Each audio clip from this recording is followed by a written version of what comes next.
blessure. Grade 1, 2, 3, jusqu'à 4. L'autre en face, c'est que j'ai mal. Donc quand elle prend mon bras là, quand je tire, je sens. C'était pas arrivé au stade de l'opération. Parce qu'ils allaient me dire tout de suite que voilà, tu devais faire une opération. Donc j'étais obligée de faire avec, mais je n'ai pas lâché. J'ai fait 4 minutes, après j'ai fait 3 minutes de golden score. Mais c'était dur, mais j'ai tenu jusqu'à j'ai fait médaille d'argent. Donc au niveau de, comment on appelle ça, de l'échauffement, voilà, tu avais dit que l'échauffement c'est véritablement important dans chaque combat. J'ai vu Vakoum qui avait acquiescé et puis lui-même qui m'avait dit il y a 2 ans quand on s'était vu que c'est quand il est arrivé au Celtic qu'il a compris vraiment l'importance de l'échauffement, voilà, pour prévenir les blessures. Est-ce que tu peux revenir, tu peux détailler un peu plus? Oui, je peux revenir dessus. Autant j'avais dit que voilà, pour effectuer un entraînement, il faut bien préparer le corps d'abord. Chose que nous, on ne savait pas avant. Mais avant aussi, on ne se blessait pas. Mais je ne connaissais pas tout ça. Moi, je me disais, donc moi, je m'en foutais un peu autant. Et c'est quand j'ai contracté cette blessure qu'on m'a fait savoir que voilà, chaque matin, tu viens au centre d'entraînement, tu vois d'autres dans la salle, ils ont les programmes, ils ont une petite feuille dans les mains. C'est pas que, voilà, ils ont envie de venir, mais c'est pour prévenir des trucs. Et moi, je savais pas ça. Moi, je venais, voilà, je suis assis là, tranquille. Moi, je me disais qu'on ne me donne pas un bout de papier, donc ça va. Avant d'arriver au Celtic, tu as fait le Stade d'Abidjan, tu as fait la Tunisie, tu as fait Slovaquie. Donc même dans ces 3 pays... Même dans ces 3 pays, c'était pas comme ça en fait. En Tunisie, je suis parti, c'était pas comme ça, on venait juste et puis voilà, après on sortait sur le terrain, on commence les échauffements. Je savais pas qu'il y avait échauffement avant échauffement là-bas.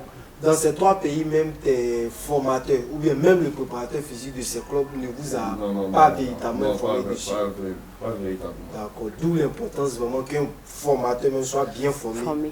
Pour tout passer, effectivement, comme tu as dit, vu que tu ne te blessais pas, tu ne savais pas. Donc je ne savais pas, donc je me disais, bon, ok, moi je ne me blesse pas, donc ça va.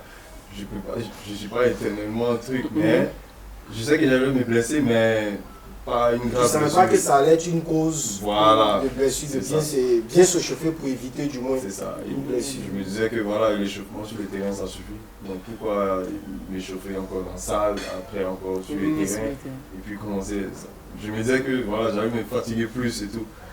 Et c'est quand j'ai contracté cette blessure que j'ai pris conscience que vraiment, c'est vraiment important de s'échauffer avant l'échauffement même.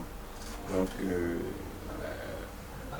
là, maintenant, ils ont commencé à me donner un programme. C'est toi-même qui allais vers le préparateur physique ou bien dès que tu Non, quand je me suis blessé et quand j'ai commencé à reprendre un peu, quand ils savaient que j'allais reprendre par exemple dans une semaine avec le groupe, ils ont commencé à me donner un programme que je devais faire maintenant avant l'échauffement. Donc que je faisais dans la salle avant de sortir avec le groupe. Et donc j'avais toujours ces programmes-là et ça m'aidait beaucoup. Est-ce que, puisque après le Celtic, tu as quand même fait Toulouse, tu as fait les Zèbres de Charleroi. J'ai fait Toulouse, j'ai fait Gand et Charleroi. Charleroi, Watford. Est-ce que dans ces 3 autres clubs, le préparateur physique, bon, vu que toi-même tu connais l'importance, donc toi-même naturellement tu allais, mais est-ce que le préparateur physique aussi t'aidait dessus? Oui. Déjà quand je quittais Celtic pour aller en prêt à Toulouse, ils avaient déjà mes antécédents. Ok, donc ils savaient déjà, voilà, parce que quand j'allais faire, comment dirais-je, la visite médicale, effectivement, ils vont forcément te poser, parce qu'ils ont vu des trucs, tu vois, qui sont guéris maintenant, mais ils veulent savoir un peu plus. Attends, je veux savoir. Par exemple, toutes les cicatrices qui sont sur ton pied là, quand vous partez faire la visite médicale d'un top club, un club d'un bon niveau, comme tu l'as dit, quand tes 3 premiers clubs jusqu'en Slovaquie, il n'y avait pas véritablement ce pointu médical. Quand vous allez, les machines, on voit sur vous, tout ça, on dit les fils. Ça fait sortir tout. Voilà. Ça fait sortir tout. Surtout les trucs musculaires et tout, les articulations. Donc tu peux pas cacher. tout va se savoir. Et quand il y a un truc qui ne va pas, ils savent que, ok, à la longue, ils peuvent gérer ça.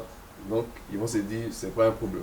Donc, on peut le signer, tu vois. Mais s'ils voient que, tu vois, à la longue, ça va faire un truc, ils vont dire non. Donc, c'est comme ça, d'autres aussi échouent au visite. Voilà, c'est ça. Donc, ça fait vraiment ressortir tout. Et pour revenir à ce que je disais, quand je suis passé de Celtic à Toulouse, ils savaient déjà les causes des trucs, des blessures et tout. Donc, ils me donnaient aussi des programmes à faire avant. Et c'est comme ça que j'ai commencé à apprendre à connaître mon corps. Parce qu'il y avait des trucs que j'allais au-delà, tu vois, de mes trucs. Et quand j'allais au-delà, ça revenait, je ressentais à chaque fois. Et donc, j'ai appris à connaître mon corps petit à petit comme ça. Je me disais, bon, ça si je vais au-delà. Par exemple, la vitesse max, c'est 34 km/h pour moi. Quand je vais à 35, 36, je vais commencer à sentir mes ischios. D'accord. Donc, ça veut dire, je peux faire plus, mais je dois faire attention. Tu dois aller crescendo, le corps doit s'habituer. Voilà, ça doit s'habituer. Ok, d'accord. Et cette vitesse, comment est-ce que vous la calculez? C'est sur une, je dis une directe, mais c'est sur le tapis, on arrive à... Par exemple, aux entraînements, dans les matchs et tout. Parce qu'on a le GPS dans le dos. Donc c'est comme ça, ils voient tout. Ils voient tout.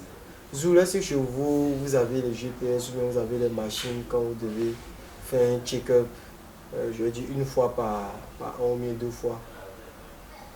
Non, moi, sérieusement, je n'ai pas eu cette chance-là. Voilà. Peut-être d'autres athlètes, oui. Mais après, on voit un peu dans les conditions. Non, moi, je n'ai pas vu ça, mais moi, j'avais essayé un comme ça, mais c'était en même temps le poids, tout et tout. Et puis bon, voilà, voir les muscles, tout et tout. Bon, je pense que c'est de ce que tu parles. Donc ça, bon, ça parle pas trop des blessures, en fait, ça parle plus de ta manière de travailler tout et tout. Et puis bon, voir aussi au niveau des muscles où on peut renforcer les choses comme ça, tu vois. Donc pour moi, c'était pour moi c'était plus ça. Mais dit les appareils, après aussi, comme on dit, le football est plus un peu complexe que les autres disciplines. Parce que eux, si eux, ils ont certaines blessures, ils ne peuvent pas forcer avec. Et puis c'est les blessures, ils ont plus, c'est au niveau des jambes, tout et tout, voilà, plus qu'ils se blessent. Mais par contre, nous, souvent, c'est les roues. Et puis, c'est ça, on dit, nous, pour que tu puisses arrêter totalement, il faut que peut-être que tu aies un côté peut-être cassé ou un truc comme ça. Alors que eux, bon, moi, même si ma déchirure qui est là, j'essaie de faire des rééducations, tout et tout. Mais après, si on dit à compétition, ça ne va pas m'empêcher d'aller faire. On dit, bon, pour que tu ne sentes pas trop la douleur, on regarde, on dit, bon, c'est pas trop grave, on va se rappeler pour que tu puisses aller faire avec. Ça te permet d'atténuer la douleur. Mais voilà, après, quand tu finis, tu vas lever tes straps, c'est que tu vas avoir plus mal, mais ça ne t'empêche pas. Ok, comme Vakoun qui a fait au cours de sa carrière plusieurs pays, il a dit ici, Tunisie, Slovaquie, France, Écosse, Belgique, maintenant il est en Angleterre. Toi aussi, tu as vécu dans plusieurs pays. Il y a eu Japon, France. J'ai fait Düsseldorf, Allemagne, Égypte, Tunisie, en tout cas tous les pays Europe là, j'ai fait. C'est dans Budapest, il a fait plein de... Ah, toute l'Europe de l'Est. Oui. Donc si vous jetez... Budapest, c'est à côté de... Voilà, après, vous jetez en Europe de l'Est là, vous maîtrisez les couloirs comme à la psychologie. Oui. Il n'y a pas dit qu'il maîtrise. Parce que quand on arrive aussi, on est plus aussi la compétition et puis après on n'a pas le temps de se promener parce que voilà. En plus, mais quand c'était temps de Covid, c'était encore plus pire. Où est-ce que tu as vécu beaucoup plus longtemps? C'est pour vous deux. C'est dans quel pays vous avez vu que, je dis, le traitement des blessures sportives est vraiment développé? Donc, moi, je vais dire plus au Japon, en fait. Et puis, ça fait que je n'avais pas peur de dire que même si je me blessais, la blessure allait traîner ou quoi que ce soit. Parce qu'ils savaient que dès que j'ai des petits bobos ou soit, eux-mêmes ils détestaient ça. Quand ils voient que tu essaies de marcher un peu, ils commencent à te demander qu'est-ce qui ne va pas. Tout. Parce que pour nous, on s'habitue aux douleurs, on se dit que c'est normal. Si on a ça, il ne faut pas qu'on arrête de s'entraîner, il faut qu'on continue avec, tu vois. Mais eux, une fois qu'ils détectent, c'est dit, bon, après, ça peut agir. Il faut qu'on trouve la solution rapidement pour stopper cette douleur-là. Donc, eux-mêmes, ils te proposent pour dire, bon, il faut que tu passes voir le médecin, il faut que tu passes voir le kiné, il faut aller voir telle personne. Ce sont des trucs vraiment qui sont très importants. Mais chez nous, peut-être un peu en Afrique ici, on n'a pas ces moyens-là, ou soit c'est compliqué, tu as tes petits bobos, tu essaies de mettre des trucs que tu peux mettre dessus, mais c'est pas aussi, voilà, c'est pas suffisant. D'accord. Et toi? Bon, moi je dirais que, vu que je me suis beaucoup blessé en Écosse, moi je dirais que là-bas, ils ont eu suffisamment de temps pour me traiter et tout. Parce que après le Celtic, j'ai pas eu vraiment de blessures, donc je ne peux pas trop en dire des autres clubs. Mais je pense que là-bas aussi, ils m'ont beaucoup traité, ils m'ont bien traité. Donc je dirais que c'est en Écosse. D'accord. Il y a, comment on appelle ça? Plus précédemment, tu as dit ta première blessure, tu étais en Écosse et tu as dit quelque chose, j'étais en de bonnes mains. Voilà. Toi aussi, tu dis tout de suite que nous, chez nous, on nous dit, par exemple, si on est blessé, de supporter la blessure. Alors que j'entends aussi beaucoup les footballeurs qui disent que au moindre pépin, et on leur demande de signaler directement. Est-ce que vous, malgré que de ce que tu dis, même si vous sentez quelque chose, on vous demande de continuer. Est-ce que chez vous, par exemple, les footballeurs, quand vous sentez, on vous demande d'arrêter tout de suite et de signaler, ou bien vous continuez et puis après l'entraînement, par exemple, vous signalez? Chez nous, ça dépend. Par exemple, la blessure musculaire, tu ne peux pas continuer. C'est impossible. Dès que tu sens, tu dois signaler. D'accord. Parce que tu continues, tu aggraves. C'est-à-dire, par exemple, si c'était grade 1, ça va passer à grade 2 ou plus, tu vois. Donc, tu es obligé d'arrêter dès que tu sens. Moi, je me rappelle, il y a un match contre... c'était contre qui, je ne sais plus. Mais c'était cette saison. En championship. Et j'ai fait l'échauffement, j'ai tout fait, avant même l'échauffement, tout ce qu'on fait dans les vestiaires et tout. Et je sors, après un sprint, je sens mon ischio. Tout de suite, parce que je connais mon corps. C'est ce qu'on appelle généralement claquage, c'est ça? Voilà. Après un sprint, j'allais vers le gardien, je me suis couché. 1 minute de jeu. Les médecins sont venus, ils ont essayé de checker, voir si je peux continuer. J'ai dit non, je ne peux plus. Ils ont dit non, il faut essayer. J'ai dit je connais mon corps. C'est une blessure que j'ai ça depuis, je connais donc. Là, je marche tranquillement. Ils pensent que ça va. Mais moi, au fond, je sais ce que j'ai. Ça va pas. Donc je suis sorti, je suis rentré dans le vestiaire. Et là, c'était fini. Je jouais que 1 minute. Et voilà. Mais si je continuais, ça allait s'aggraver. J'ai fait que 1 semaine. Et je suis revenu.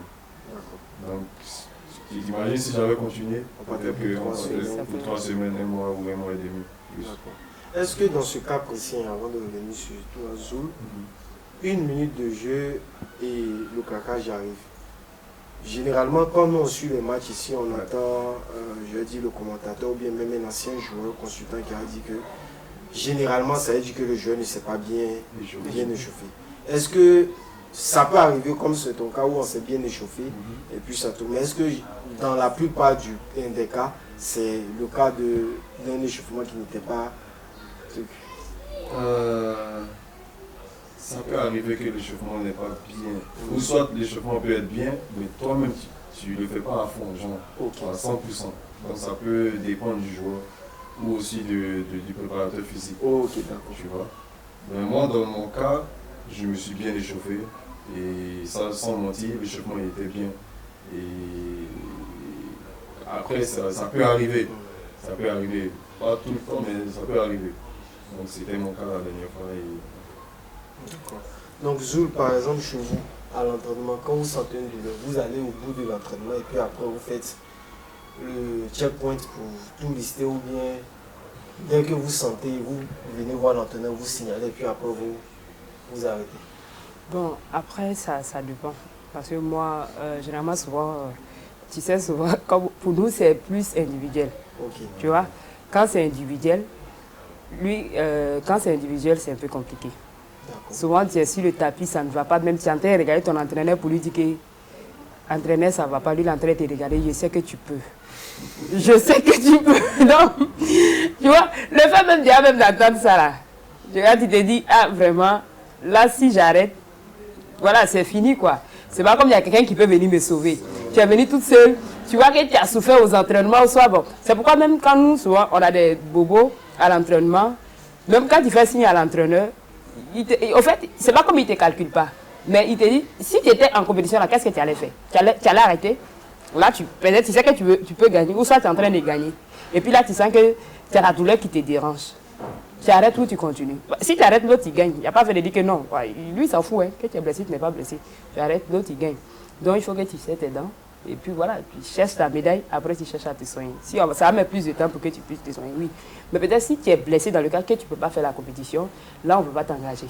Mais si tu prends, si tu décides de la faire, il faut aller jusqu'au bout. D'accord. Okay. Donc là, on va aller sur la dernière partie de notre podcast. On va aller plus sur les conseils.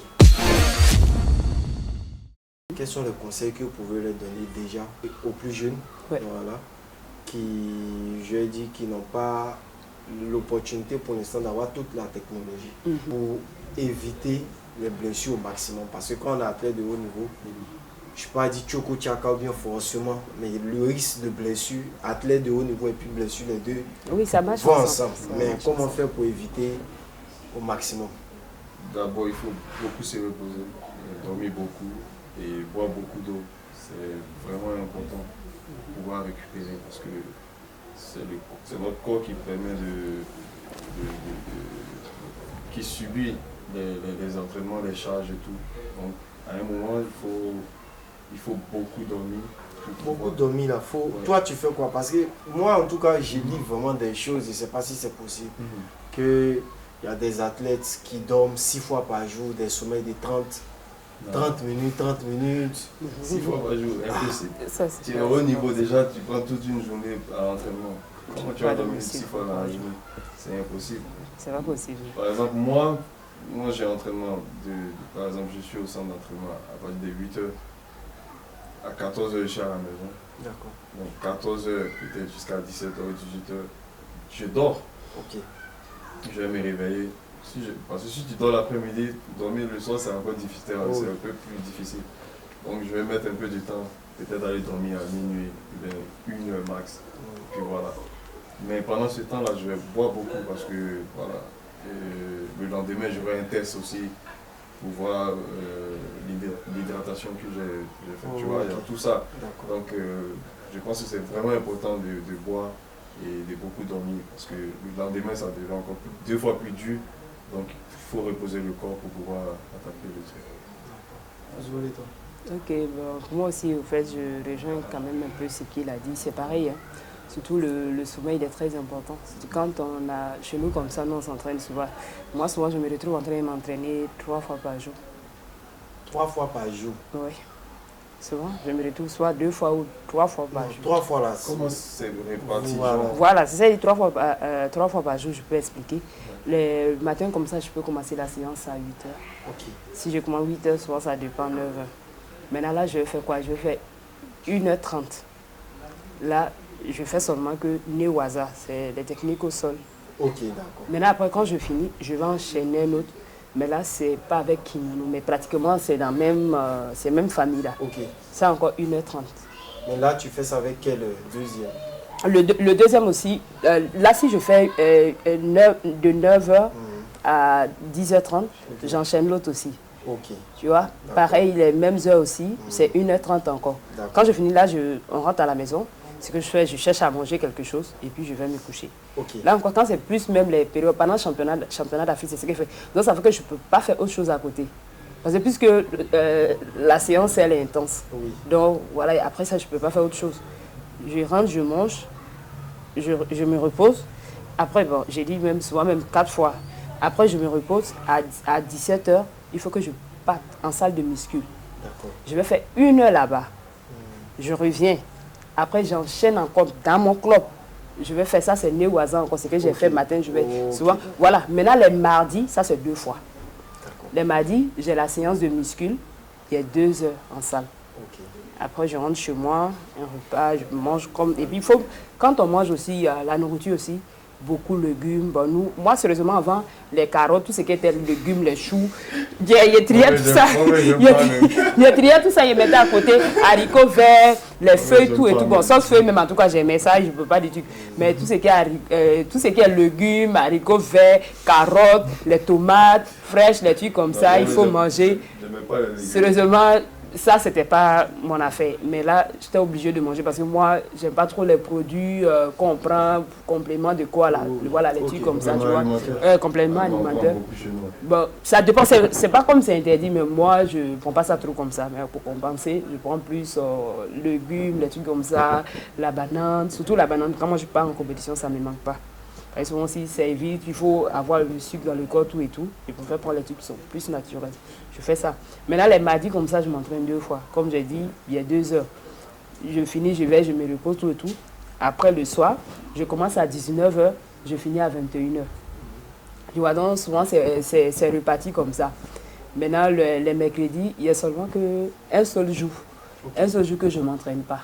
C'est seulement que les dimanches, si on n'a pas ça tous les autres jours, là, du 1er au 31, je suis sur le tapis. Maintenant, samedi, c'est seulement que le samedi, je m'entraîne matin. Mais dans l'après-midi, je ne m'entraîne pas. Mais sinon, tous les autres jours, c'est les entraînements. Donc ça, il faut vraiment beaucoup se reposer, et puis manger sain. Et voilà, c'est vrai, de temps en temps, on peut mettre un GABA, les trucs comme ça. Mais si tu mets un bon GABA, il faut accompagner ça d'un bon dessert. Tu vois, les vitamines, les trucs comme ça, surtout, c'est très important pour le corps. Quoi. Donc ce sont des trucs quand même voilà, qui peut éviter les blessures. Qui sont, je vais dire, à publier, à communiquer dessus, ici. Parce que ici, je vais dire, comme vous avez parlé de... on parlait même des échauffements. Les coachs même, les préparateurs physiques même, ne sont pas trop... Ah ouais. Il y a d'autres qui savent pas. Dessus, ils ne savent même pas même. Il y a d'autres qui ne savent pas l'importance, les exercices même à faire.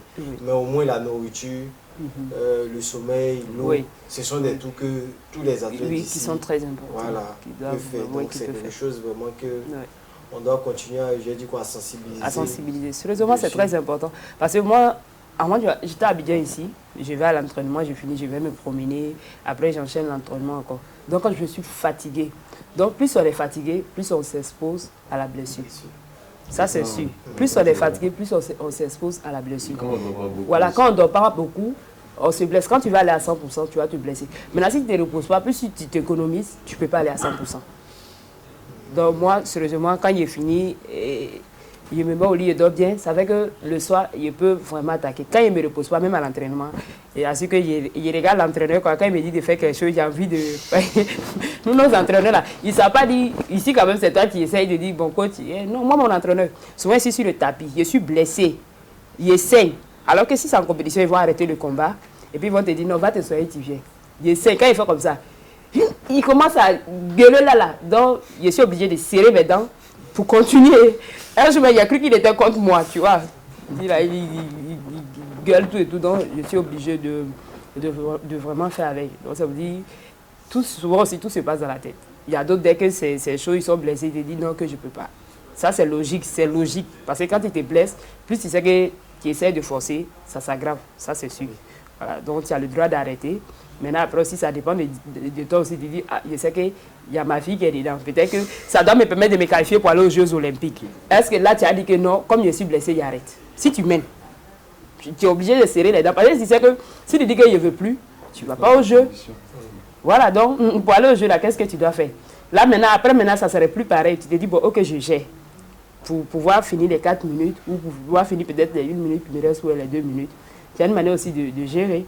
Tu vois. Chez nous, on te dit que non, comme tes jambes, tu sais que ta jambe, ça, tu as plus mal. Il ne faut pas trop utiliser. Il y a certaines techniques que tu ne peux pas faire. Mais tu essaies de cater un peu pour avancer. Quoi. D'accord, ok.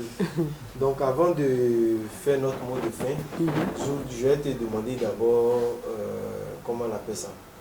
Tu vas à ta 3e voilà, édition des Jeux Olympiques d'affilée, 2016 Rio. Tokyo en 2020, Paris 2024.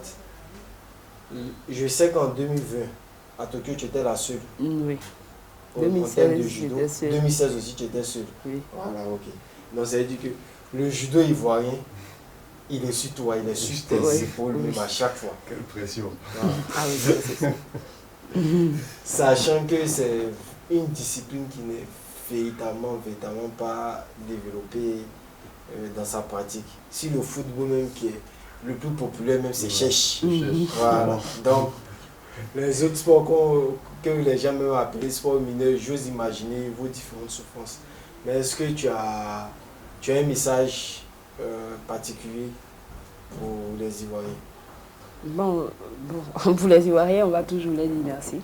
Parce que à chaque fois que c'est dur, l'homme ne voit pas la souffrance que les athlètes y vivent. C'est quand il y a les résultats que, voilà, nous tous on est contents. Mais c'est quand on fait pour avoir les résultats, les gens ne savent pas. Donc tout ce que nous on peut les dire, c'est de les dire merci.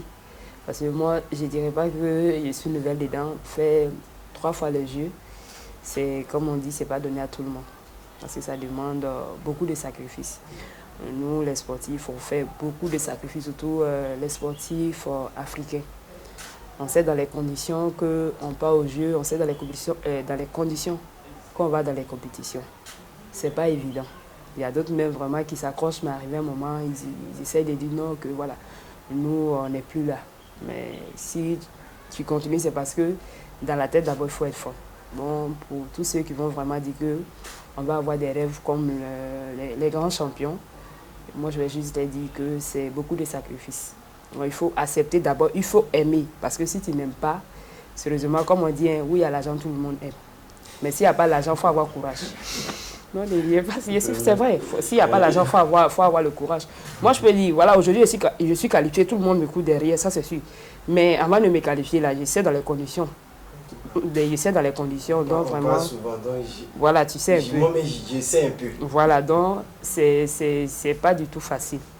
Mais comme on dit toujours, quand c'est bon, il y a tout le monde qui est là. Donc on en profite. Je vais toujours dire merci. Merci à tout le monde. Comme je dis, hein, moi, le sport, le judo, c'est comme ma famille. Voilà, ma discipline, c'est comme ma famille. Le code moral même le dit. Donc, on se retrouve partout. Ce qui est bien chez nous, les judokas, tu viens avec ton kimono, on ne va pas chercher à savoir tu es quitté dans quel pays. Tu salues, tu montes, tu t'entraînes. Donc, dis merci et puis bon, toujours dire aussi qu'on continue de nous soutenir, de nous encourager. Quand c'est bon, qu'ils nous encouragent. Même quand c'est dur, qu'ils nous encouragent. C'est cette motivation-là vraiment qui va faire qu'on va aller plus loin. D'accord. Pour compléter ce que tu as dit, si quelqu'un veut devenir comme toi au judo, il doit aimer et supporter la ça c'est sûr. Il doit aimer. En tout cas, il doit aimer. Moi, tout le monde dit, ce qui fait la force des Zouls, c'est dans la tête. Tu peux être, moi je dis, au judo, en tout cas, moi je dis, hein, tu peux être beau, fort, comment, techniquement. Si dans la tête, tu n'as pas le moral, tu n'as pas le courage, ça va être difficile. Parce qu'il y a des moments, c'est chaud, mais toi-même, tu te dis, ouais, aujourd'hui, là, c'est moi. Il faut que ça passe. Donc tout ça, c'est dans la tête, ça se passe. Donc vraiment, beaucoup au niveau de la tête. Il faut vraiment être beaucoup motivé. Tu te motives toi-même avant que les autres te motivent. Par contre, est-ce que tu as un mot? La jeunesse. Oui. Bien sûr, j'ai un mot pour la jeunesse qui aspire à devenir des grands champions. Je parle surtout dans la discipline. Ouais. Voilà. Je dirais que c'est pas facile, mais qu'ils s'arment de courage, de patience, et qui travaillent beaucoup, et aussi, surtout la prière aussi, qui accompagne toutes choses. Donc voilà, c'est sur ce mot que je vais m'arrêter, et je profite aussi de votre caméra pour remercier aussi le Papato Sportif qui a bien voulu nous inviter aujourd'hui, et voilà, je suis content d'être invité et de pouvoir partager ce que je vis au quotidien avec vous les abonnés, et n'oubliez pas de vous abonner surtout. J'espère que je dis à ta retraite, tu as pensé à nous écrire un livre sur, je vais dire, tout ce qui est blessure, comment éviter. Si tu y penses même, je vais dire, te convertir dans ce sens-là. Voilà. Pour écrire des trucs. Formateur de préparateur physique, Parce qu'il y a... Non, mais c'est aussi mauvais. Comme ta tête est pleine, même tu peux continuer en sciences, tu as des docteurs. Hier, j'ai un ami qui me disait, ah ouais, toi tu peux être consultant. Parce que j'avais une interview sur NCI. Parce que après aussi, tu vois, le fait d'avoir des blessures, ça te permet, arrivé à un moment, tu t'habitues tellement que tu n'as même plus besoin d'un médecin pour pouvoir te gérer toi-même. Ouais. Tu sais déjà dans la tête. Oui, ouais, c'est que ma blessure, c'est comme ça. Tu vas te préparer pour l'événement. Oui, ça c'est sûr. Ça, tu as des blessures. Cet échange-là, comment est-ce que vous l'avez trouvé? Moi, je l'ai trouvé bien, parce que déjà, bien avant, moi, je ne connaissais pas sa discipline, tu vois, et je découvre beaucoup de choses aujourd'hui. Ça fait que j'ai envie de suivre maintenant, tu vois. Donc, je pense que l'initiative est bonne, donc c'est un truc. Si on pouvait voir ça régulièrement, ça va permettre de connaître beaucoup de choses, de découvrir beaucoup de choses dans les autres disciplines. Je pense que c'est une bonne chose. Zoul et toi? Sérieusement, moi d'abord je te félicite. Parce qu'on sait. Tu me félicites? Je te félicite. C'est la première fois. Hein? Oui, c'est la vérité, je te félicite. Parce que c'est pas tout le monde qui s'assoit qui réfléchit à ça. Donc, moi je peux dire, ça veut dire que tu cherches à viser plus loin. Voilà, on a fait des émissions ensemble, mais à chaque fois tu essaies d'ajouter plus. Il y a d'autres qui restent seulement sur ce qu'ils connaissent, ils ne vont pas au-delà de ce qu'ils connaissent. Moi je ne le connaissais pas. Bon, je dis, c'est sûr que même si on se voit dans la rue, on ne va pas se dépasser. Mais ça aussi, c'est grâce à toi. Et puis ça fait plaisir aussi de changer ces moments comme ça. Chacun essaie de dire ce qu'il ressent, même si des sujets qu'on traite. Moi, j'ai appris aussi beaucoup de choses. Moi, je sais pas, chez eux, encore plus, on met beaucoup d'appareils sur toi pour avoir ça, pour faire ça, pour faire ça. Alors que par contre, chez nous, c'est pas ça. Tu viens, tu dis, bon, tout le monde s'il veut faire le sport, mais voilà, est-ce que tout le monde peut faire le sport? Tu vois, il y a tout dedans. Nous, on arrive, on dit, on a mal ici, où tu as mal, c'est là seulement on regarde. Alors que par contre, on peut regarder tout ton corps pour dire, bon, toi, tu sais que tu peux aller de là à là. Tu vois, à la limite, tu ne peux pas dépasser ça. Mais nous, c'est pas ça. Nous, on te demande, il faut dépasser. Après, si tu tiens, c'est ça. Si tu ne tiens pas, bon, toi, mais ton corps va te dire, reviens ici. Tu vois, donc tout ça aussi, ça fait plaisir aussi de vraiment entendre ça. Et puis, voilà, on peut seulement que te dire merci parce que à chaque fois que tu as des informations, tu essaies de partager et puis tu as des petits goûts que tu mets dedans seulement qui fait. Comment tu peux dire que moi, il fauche les gens pour vivre? Hein? Comme si... Je plaide coupable, mais je ne suis pas le seul. C'est toute une équipe. C'est pas tous les jours, c'est moi. Je te dis. Moi, il m'a fait parler, il vient ma beauté, mon visage est serré sur le podium. Il vient dire qu'il fauche les gens pour vivre. Alors que quand il est si visage, la selle, elle est en train de se chercher. Sérieusement, c'est pas mal. Ok, les abonnés, s'ils veulent te suivre, c'est... Bon, les abonnés, s'ils veulent me suivre, c'est si. Bon, j'ai Facebook, il y a WhatsApp. Bon, WhatsApp, on ne peut pas me suivre dessus. Il y a Instagram, bon, c'est d'abonnés Zouléa.